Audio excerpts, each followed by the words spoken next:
Se eu te desse hoje, eu vou introduzir um tema aqui que eu vou gastar uns 3 ministrações para discorrer sobre ele. Eu vou dar continuidade ao que o Rafael falou na semana passada aqui sobre motivação.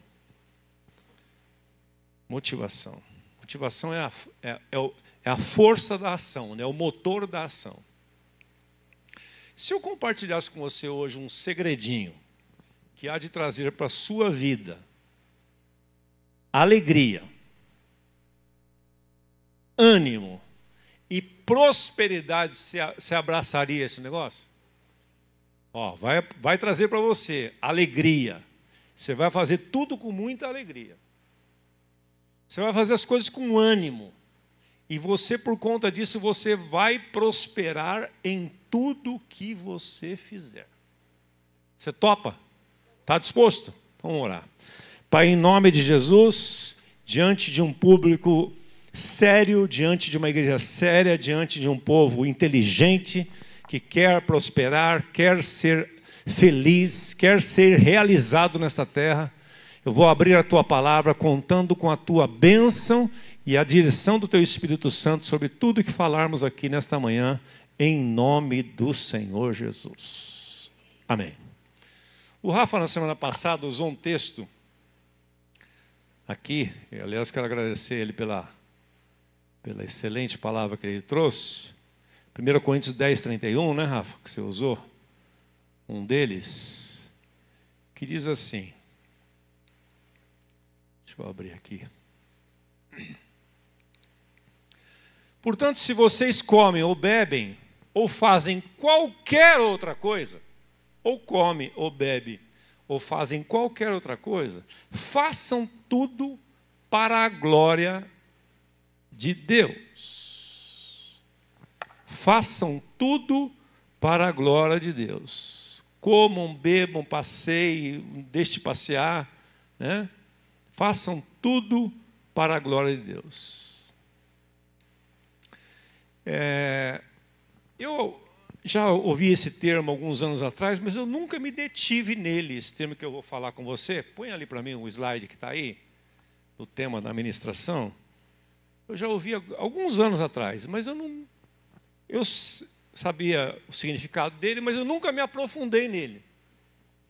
E antes do Rafa falar aqui, eu falei, puxa, eu lembrei desse tema, desse termo, eu preciso trabalhar nisso, que isso vai trazer todo sentido para onde eu quero ir, para onde eu quero liderar esta comunidade para ir, que é esse termo aí chamado coram Deo, é uma palavra em latim, que significa viver na presença e diante da face de Deus. É você ter a consciência de que você vive, de que você trabalha, tudo que você faz, quer coma, quer beba, você faz para a glória de Deus. Então, para isso, você precisa ter consciência de quando você acorda, quando você dorme, você está diante da face de Deus, diante da glória de Deus. E esse termo foi propagado na Reforma Protestante. Foi João Calvino, foi Zwinglio, os caras que levantaram essa palavra do latim, porque como a Reforma Protestante foi feita por homens teólogos, e o negócio ficou muito teológico, e era difícil de explicar para as pessoas, e as pessoas não tinham tanto acesso, e de repente eles se depararam com essa palavra, e eles, naquela época do século XV, século XVI, eles bateram muito nesse termo do latim. Coram Deo, viver diante da face de Deus, na presença de Deus, ter essa consciência. E então, Lutero e Calvino, esses caras todos, o inglês, diziam o seguinte, tudo que quer viver o evangelho pleno, você precisa ter essa consciência de que você vive diante de Deus e, portanto, todas as coisas que você fizer, você deve fazer para a glória de Deus. Por isso que eu falei para você, quando você descobre que tudo que você faz, que tudo que você vai empreender, que toda a sua rotina diária ela deve ser feita diante da face de Deus, da presença de Deus, ou seja, Deus está observando tudo aquilo que você está fazendo.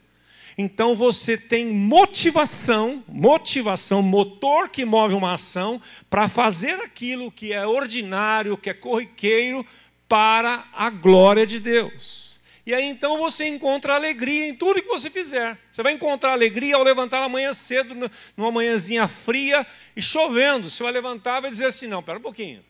Eu não vou trabalhar hoje para deixar meu chefe rico, minha empresa rico. Eu vou trabalhar hoje para a glória de Deus, porque eu vivo diante de Deus. Então foi essa revolução que eles começaram a bater naquela época e que foi transformando a cultura daquela época. E eu fui pesquisar um pouco mais, depois vou trazer mais detalhes nas próximas ministrações, mas até a maneira que os caras trabalharam, eu descobri que o chocolate suíço tem aquela qualidade fantástica por conta disso. Eu descobri que os suíços começaram a fabricar relógios com a qualidade que fabricam por conta disso. Por trás disso tudo tinha um princípio, que eles queriam fazer as coisas, como já falamos aqui sobre criatividade e excelência, começaram a fazer as coisas com excelência. E qualquer pessoa que desejar fazer algo com excelência, Deus vai honrar aquela pessoa, mesmo se ela não creia nele. Preste atenção nisso. Qualquer pessoa, em qualquer segmento da sociedade, da profissão, que eles se preocuparem em fazer as coisas com excelência, ele vai entrar num campo de atmosfera que Deus vai fazer assim, ó. Tem uns que fazem como consciência, como esse povo lá daquela época, começaram. Houve um problema com o ouro ali naquela época, eles começaram a ser criticados e tal, eles deixaram o ouro do lado, e aqueles caras que mexiam com o ouro, que trabalhavam com precisão, com joia, eles falaram assim, podemos inventar um negócio diferente. Eles começaram a inventar os relógios. Mas só que não é qualquer relógio. Os relógios suíços são os relógios mais caros, e aí pode vender caro. Porque quando você faz as coisas com excelência, a senhora que trabalha com joias e outros aqui, pode cobrar caro. Vai ter quem pague. Vai ter quem pague. Você leva o carro no lava rápido, o cara cobra 30 conto, deixa o seu carro lambuzado, é melhor pagar 60 no outro. É simples. O almoço ali é R$19,90. Aí você come uma comida que parece comida de alimentar suínos. Pô, vai lá no 21, lá em cima, na Costa Aguiar, tem um prato caseiro lá, né, Antônio? Delicioso, um botequinho de 60 anos no Ipiranga, a comidinha caseira, não é R$19,90, mas faz fila. Então, gente, nós cristãos precisamos ganhar essa visão da excelência em tudo que nós fizermos. Porque corandeu, porque você está vivendo diante da face de Deus. Ontem eu participei de uma palestra em Atibaia, e um cara que estava falando lá, o Juan, ele disse que o cara que inventou os óculos foram inventados por um monge para ler a Bíblia. Nunca imaginei isso. O cara, ele tinha dificuldade de leitura, e ele inventou os óculos. Olha aí, quanta gente de óculos aqui hoje. Foi inventado por um monge que ele queria ler as Escrituras. Então, se você for cavar na história, tiver esse cuidado, você vai descobrir várias pessoas que praticaram esse princípio aí, ó. Que princípio? Diante de Deus, a consciência da presença contínua de Deus em todas as áreas da vida e a responsabilidade de viver em obediência e adoração a Ele em todos os momentos. E eu lembrei de uma experiência que eu queria compartilhar com você quando eu meditava nisso. Eu tive uma experiência com Cristo em 83. 83, fevereiro de 83. A minha primeira marcante, imutável experiência com Jesus foi em 14 de fevereiro de 1983. Minha vida mudou totalmente. Foi uma conversão real, verdadeira, que iniciou uma jornada e não parou mais. Eu havia entrado numa empresa, uma estatal, chamada Prodesp, Processamento de Dados do Estado de São Paulo. E eu entrei lá em 81. Então eu trabalhei 81, 82 e 83, parte do ano. As minhas avaliações de desempenho, que eram feitas semestralmente, eram horríveis. Porque eu fazia tudo de qualquer jeito. Eu era o cara da lei do mínimo esforço. Eu achava que eu seria tolo se eu trabalhasse para valer. Eu seria um tolo. Então eu queria ser um esperto, então eu ia lá para enrolar no emprego. Nós tínhamos um combinado entre nós. Eu entrava às 6 da manhã, saía às 3 da tarde. E eu tinha 20 anos. Então imagina a minha vida de balada, como é que era. Me converti com 23. Então eu chegava no bagaço para trabalhar. No bagaço, no pó da rabiola. Aí quando dava ali umas 8 horas, batia um sono lascado, que eu acordava, entrava às 6, eu acordava 15 para 5 horas da manhã. Pegava ônibus e tal. Então nós tínhamos combinado. Eu falei, vou dar uma cochilada no banheiro lá. Se eu passar de meia hora, você vai lá e me chama. Eu falava com um amigo. Eu desmaiava no banheiro. Fechava a tampa do vaso no banheiro pequenininho assim, eu deitava ali. Mas eu dormia um sono gostoso. Eu estava roubando a empresa. E assim foi. E as minhas avaliações eram horríveis. Quando eu voltei no acampamento de carnaval, 14 de fevereiro, voltei transformado, mudado. Comecei a ler a Bíblia pra caramba. Aí eu comecei a frequentar a comunidade. Passado um tempo, comecei a frequentar a comunidade da graça e tal. Eu comecei a falar com o Ademar, com os meus discipuladores. Eu falei, puxa, eu quero servir a Deus. Eu quero fazer tudo. Quero ser pastor, eu quero ser um missionário, esse é o meu prazer. E um dia, conversando com isso, passado algum tempo, passado acho que um ano e pouco, eu nessa fome de sede de Deus, um dia conversando com o pastor Carlos Alberto, ele falou assim, Osmar, fica tranquilo, tudo tem seu tempo certo. Ele disse assim para mim, a Prodesp é o seu púlpito. Você quer ser um pregador da palavra? Comece lá. Só isso que ele falou. Eu falei, como é que eu posso fazer daquele meu púlpito? Aí eu comecei a buscar conselho das pessoas e ir na palavra. Aí eu descobri esse versículo aqui, por mim mesmo. Abra comigo Efésios capítulo 6. Um dia lendo, falei, agora entendi. Entendi o que o pastor Carlos Alberto quis dizer para mim. Efésios capítulo 6.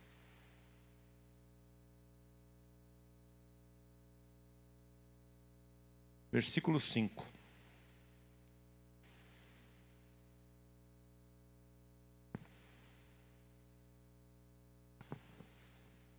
Diz assim, quanto a vocês, servos, escravos. Quando Paulo fala servos aqui, ele está falando para os escravos. Efésios 6,5, os doulos, os servos, os homens em condição servil, um escravo. A metáfora de alguém que se rende à vontade de outro, aqueles cujo serviço é aceito por Cristo, por estender e avançar na causa entre os homens. Então Paulo está escrevendo a esses caras. E a maioria das cartas de Paulo foi escrita numa época em que Roma estava dominando os judeus.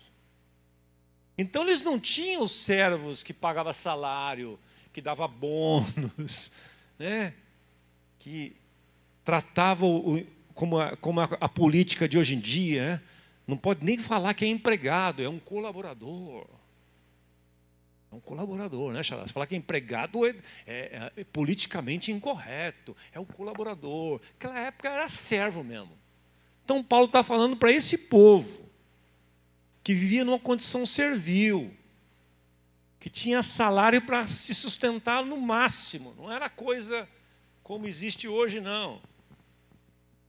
Então, ele escrevendo para essa igreja de Éfeso, ele diz o seguinte: obedecei a vosso Senhor segundo a carne, com temor e tremor. Façam isso na sinceridade do vosso coração, como a Cristo, coram Deus, como diante da face de Deus, para a glória de Deus. É assim que vocês devem servir. Vocês não devem servir à vista. O que é servir à vista? É só quando tem gente que só trabalha se tiver um chefe do seu lado. Eu já disse para alguns de equipe que eu trabalhei e tal, se eu tiver que pedir as coisas para as pessoas, eu prefiro demiti-las. Ou eu trabalho com gente proativa, ou eu dispenso.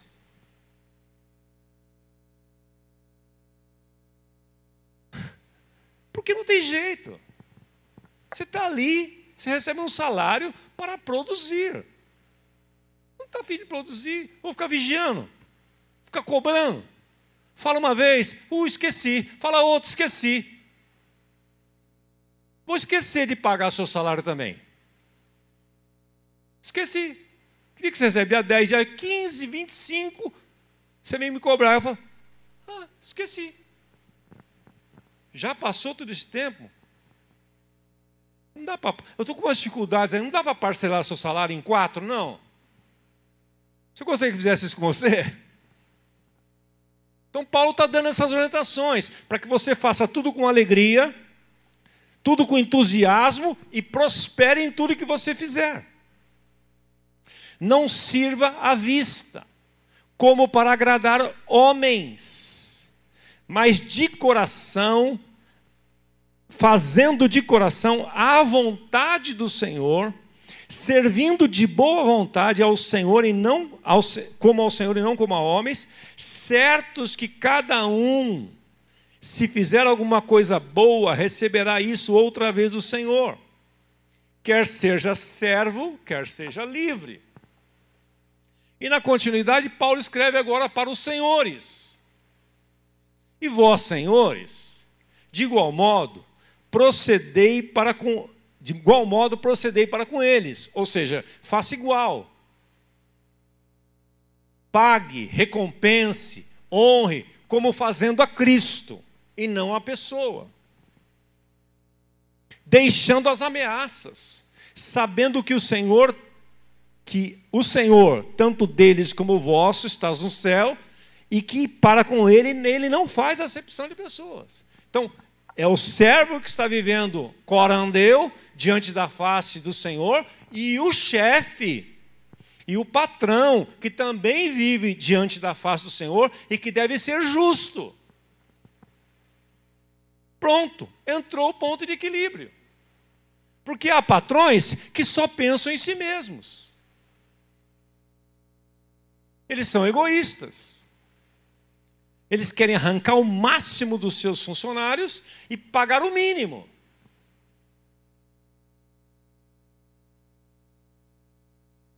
Não é assim que funciona a cultura do reino. Não teve um dia que a Gorete, trabalhando aqui, espera que ela não me ouça, ela está lá dentro, ela vai ouvir. Eu já estou vendo ela lá. Não teve um dia, se teve um dia, Gorete, me conta que nós vamos repor isso aí. Não teve um dia que ela não fez um extra aqui, que nós fomos pra... E ela está saindo aqui embora para pegar ônibus, para ir lá para Diadema.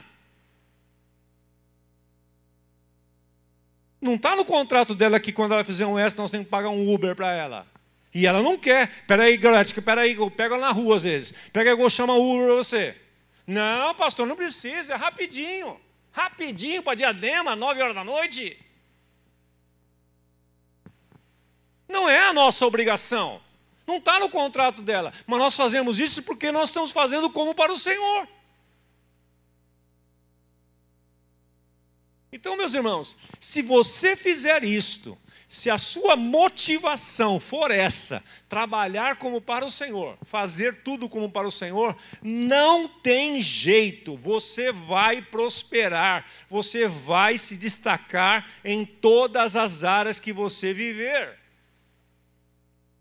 Vai acabar aquela coisa de você achar maçante aquilo, querer jogar tudo para o alto, eu não aguento. Você aguenta. Se você tiver consciência de que tudo que você está fazendo, você está fazendo diante da face de Deus, para a glória de Deus, você vai olhar para as suas tarefas domésticas, mãe, mulher que aqui está. Você vai olhar para o cuidado que você tem que ter com o seu filho, com a comida na sua casa, com a roupa, com a maneira que você lava a roupa, a maneira que você lava a louça. A Nisso de vez em quando pega no meu pé, eu lavo a louça, ela vai dar uma supervisionada. Ela fala assim, não ficou bem lavada não. Você ri, né, Dani? Você ri porque você faz igual, né? Mas quando você tem a consciência de que o lavar da louça, de que o cuidado com aquela criança não dá trabalho, criança dá fruto. Você vai parar de terceirizar a educação dos seus filhos. Você vai virar uma Susana Wesley. Teve 19 filhos e tinha tempo com Deus todo dia. Fazia tudo para a glória de Deus. Olha os filhos que ela criou. Então, aquilo que é maçante, estressante, que você não quer, não tem vontade, aí você vai trabalhar sem vontade, vai fazer as coisas sem vontade. Quando eu percebo as pessoas fazendo as coisas sem vontade para mim, eu mando elas pararem. Obrigado. Não precisa mais não. Eu aprendi uma frase que diz o seguinte: quem aprende não depende. Então agora, a minha nova fase agora é aprender a editar vídeo. Eu vou aprender. Quando não aguento mais pedir. Pronto, desabafei. Agora estou melhor. Vou aprender. Então tal de CapCut, eu já andei vendo uns tutoriais aí, vou aprender. Então, gente, nós precisamos fazer isso, porque tudo que você fizer para a glória de Deus, aquele arroz e feijão que você fizer, que você está fazendo diante de Deus, como para o Senhor, vai sair um arroz e feijão com tranqueira. Esse dia eu falei para agora a gente faz um arroz e feijão com tranqueira para nós aí hoje? Aí peguei um feijão preto, o Tiago foi ali, comprou umas tranqueiras, jogando. Não precisa mais nada. Não precisa mais nada, dá até aquela fominha já, né? Então, eu estou aqui, meus irmãos, a igreja é isto. O reino é isto. Deus quer que você prospere em tudo, na sua casa, nos seus negócios, fazendo tudo para a glória de Deus, tudo diante de Deus. Não vai ter como você não ter motivação. Você não vai precisar de motivação externa. Você vai ter algo interno que queima dentro de você. Queima. Você vai ter um entusiasmo, que significa em Deus, que vai impulsionar você para fazer o melhor. E aí você vai prosperar em tudo que você fizer. Porque Provérbios 28:20 diz que o homem fiel será sempre acumulado de benefícios. Pegou a receita? Captou? Vou parar por aqui para a gente continuar no domingo que vem. Vamos ficar em pé, por favor.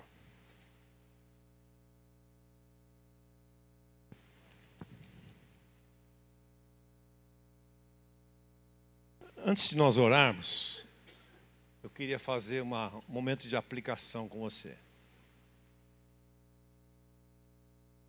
Quais são duas áreas na sua vida? Duas áreas na sua vida que você precisa mudar imediatamente para entrar debaixo desse princípio de ter a consciência de que você está diante da face de Deus e, portanto, você deve fazer as coisas para a glória de Deus.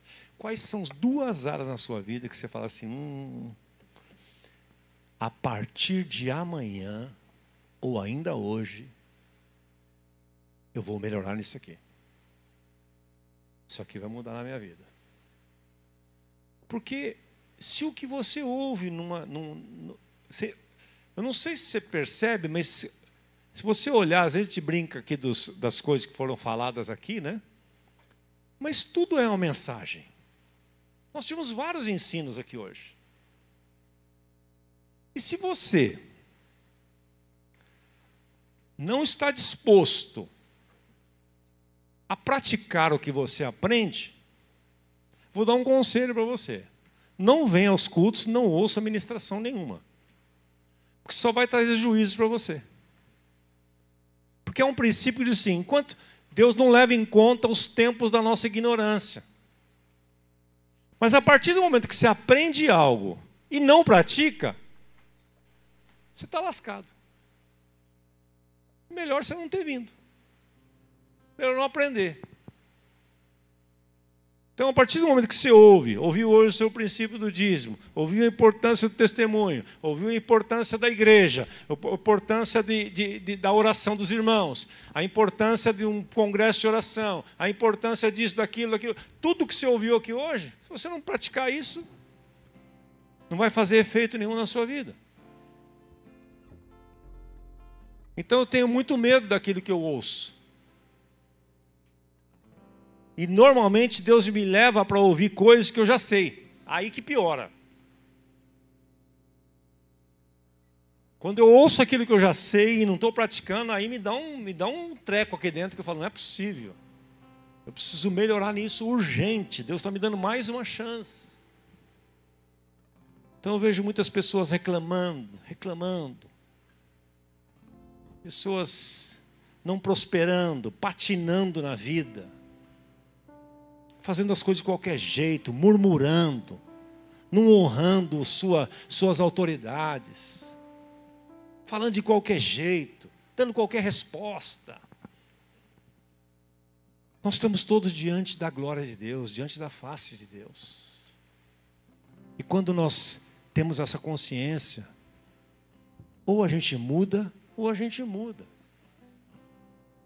Porque a cultura do reino é essa.